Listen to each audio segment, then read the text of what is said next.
And now I want to introduce Mónica Guzman. She is Director of Digital and Storytelling at Braver Angels, the nation's largest cross-partisan grassroots organization working to depolarize America. She was a 2019 fellow at the Henry M. Jackson Foundation and a 2016 fellow at the Nieman Foundation at Harvard. She is the author of the forthcoming book, I Never Thought About It That Way, coming out in March. And she describes herself as the proud liberal daughter of conservative parents. So take it away, Mónica. Hey, everyone. First, I just want to say I'm really excited we're having this conversation, and I love sharing the virtual space on the corner of my monitor with all y'all. Like, this is great. Joan and John and Pearce, you're all inspirations, and I just love your work. And I was taking notes even, I thought I knew everything about your work, and I'm writing down, I didn't know that. What about that? Wow. So thanks for all of that. So today is actually a really special day in the story of Braver Angels.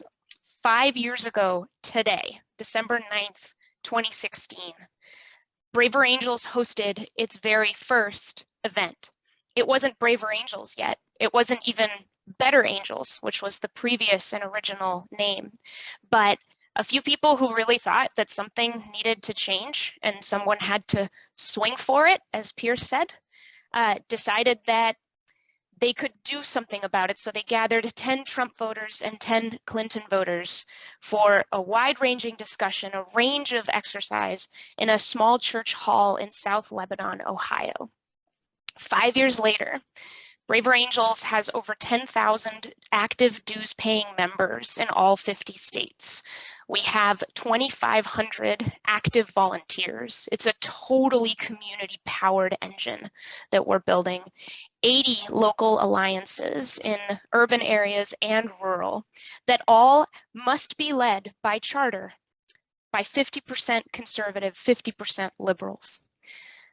Braver Angels is a very unique organization, and I discovered it almost by accident in 2019.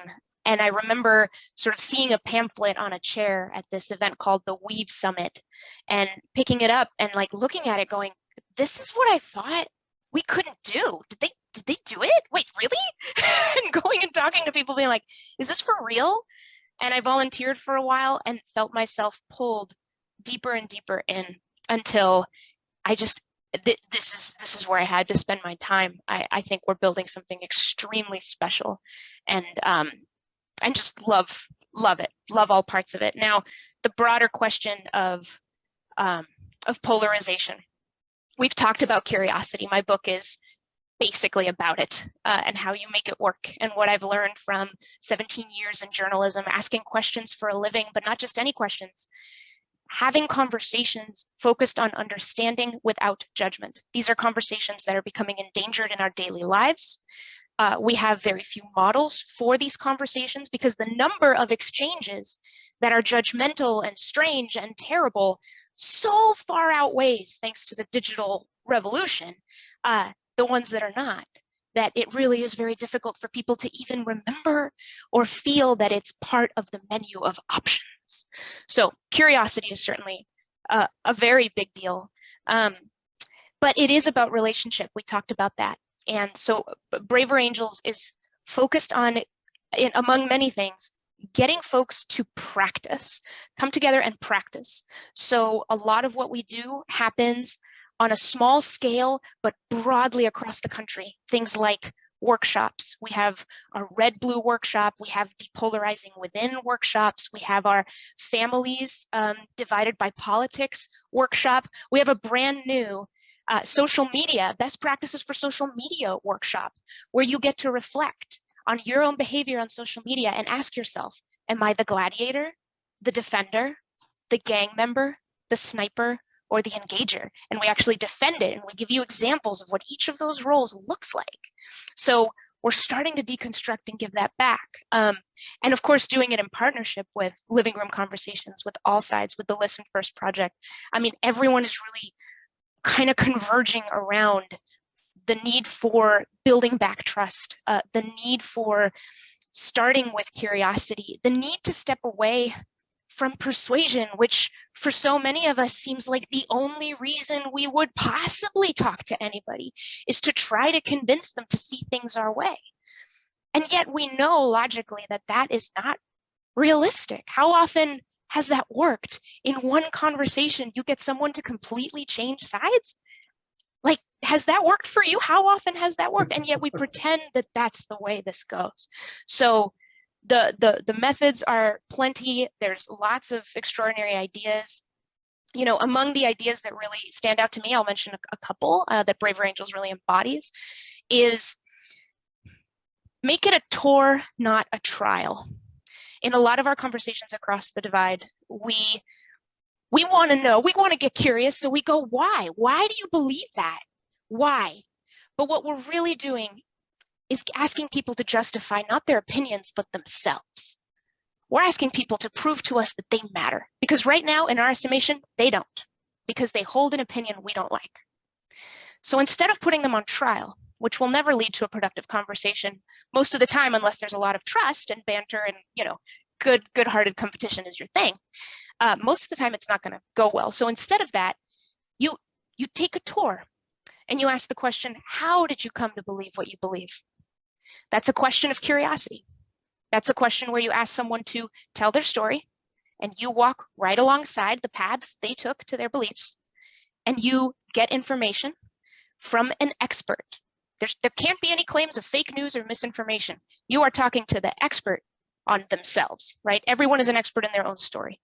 These are the things that we're not practicing as much. So I care deeply about that. I also feel like, and I think some of the questions in the Q&A speak to this a little bit, and we'll see where this goes, but I also think that the most important thing about building bridges, the most important thing about building a bridge is to keep it, not cross it. So I'll give you one example. People are talking about the COVID vaccine conversation. In the last several months, I have had lots of conversations with folks who are on the other side of where I am. I am vaccinated.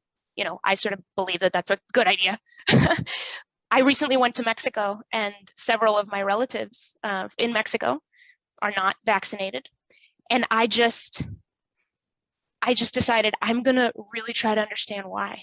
And I gotta tell you guys, I learned a lot about that perspective that I did not know before. And what happened to my mind is that the assumptions that I had about why someone would believe that all disappeared.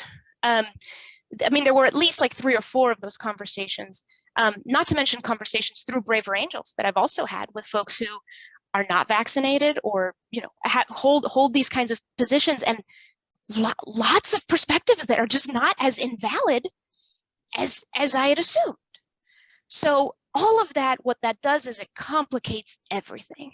You know, you come in with a certain idea of what the spectrum of a position is, what it must be.